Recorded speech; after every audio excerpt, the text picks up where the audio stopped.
Bismillahirrahmanirrahim. Assalamualaikum warahmatullahi wabarakatuh.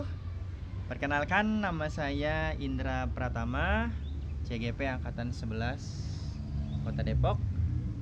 Pada kesempatan kali ini saya ingin berbagi tentang koneksi antar materi modul 1.4. Dalam kesempatan ini, di sini saya coba merefleksikan tentang apa yang sudah didapatkan di modul 1.4 ini berkaitan tentang pemahaman konsep-konsep seperti disiplin positif, lalu teori kontrol, terutama 5 posisi kontrol sebagai guru, lalu segitiga restitusi, lalu kaitannya dengan materi-materi yang sebelumnya sudah dipelajari, yaitu tentang pemikiran KHD, lalu nilai dan peran sebagai guru penggerak, dan juga visi sekolah. Baik, jadi apa sih kaitannya dengan materi-materi sebelumnya?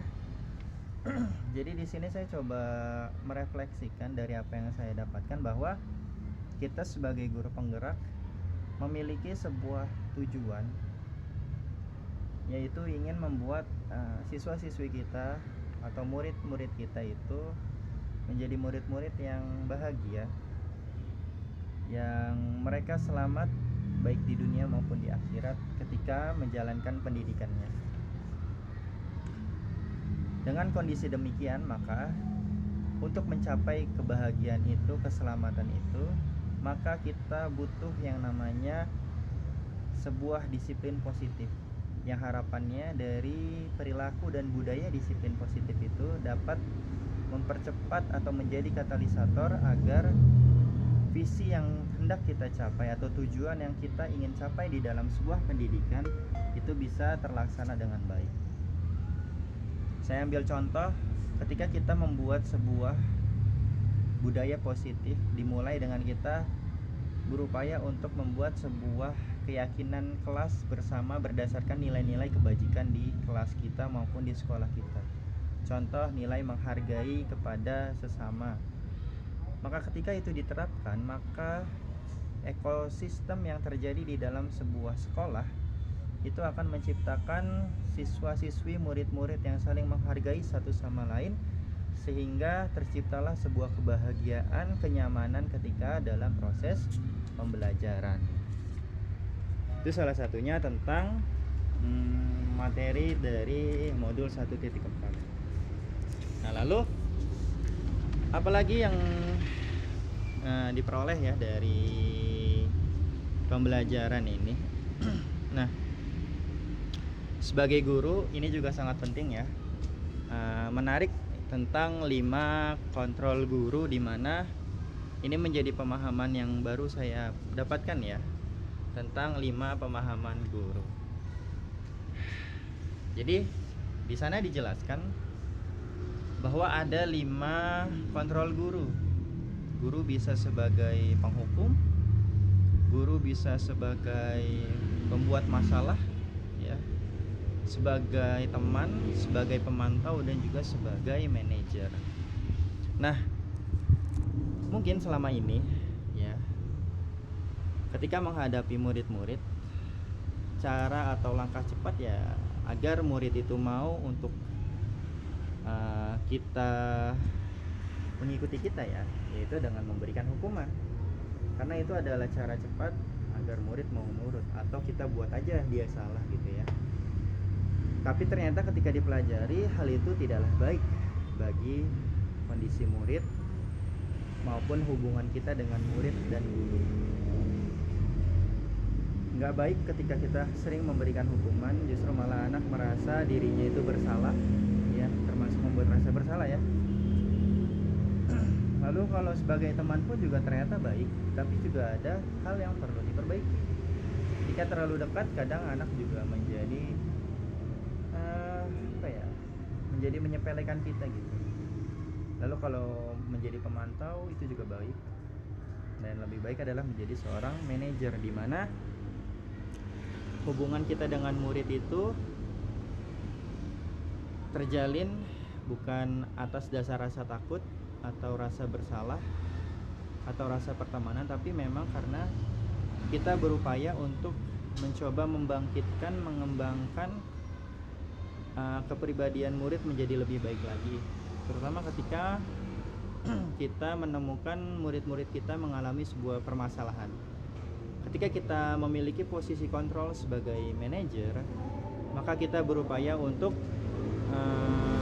bagaimana caranya agar murid-murid kita berkembang. Saya ambil contoh ketika ada murid gitu ya melakukan sebuah kesalahan ya di kelas gitu kan. Nah itu kadang kita tuh langsung aja gitu menyalahkan ya, tanpa kita berusaha untuk bagaimana cara kita untuk menyelesaikan gitu ya. Nah sebaiknya ketika kita belajar sebagai manajer lalu kita menerapkan segitiga restitusi, alangkah baiknya adalah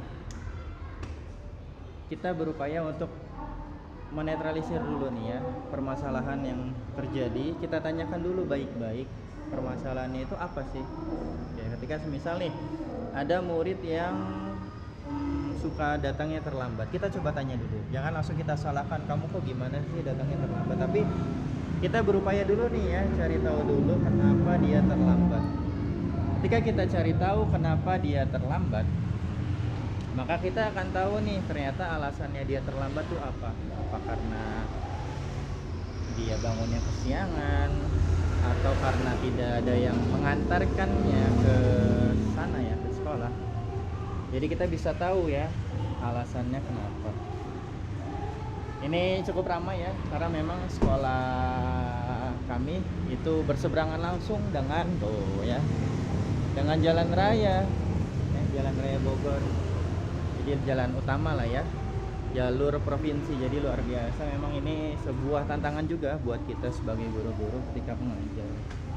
Oke, lanjut. Jadi ketika kita sebagai manajer, kita berupaya nih ya, dan kita nggak langsung menjudge anak-anak murid kita, tapi kita berupaya untuk gimana nih cara biar dia bisa memperbaiki perilakunya dengan